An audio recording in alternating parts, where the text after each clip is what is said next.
Okay, magandang gabi mga kababayan.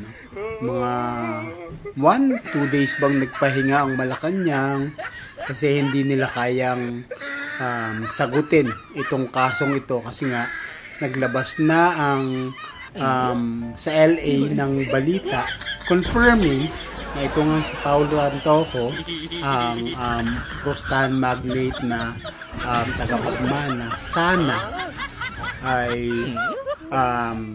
confirmed na overdose sa cocaine use ang ikinamatay.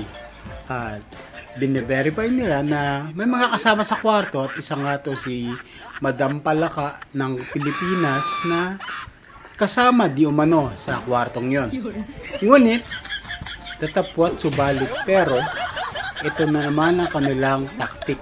Okay? May mga naglalabasang balita ngayon kasi nga isa si Bobby Tiglao na nag-confirm na meron talagang news na gano'n, inilabas pa niya kung sino yung mga involved, yung mga investigators doon sa Los Angeles na pangyayaring nga na yun.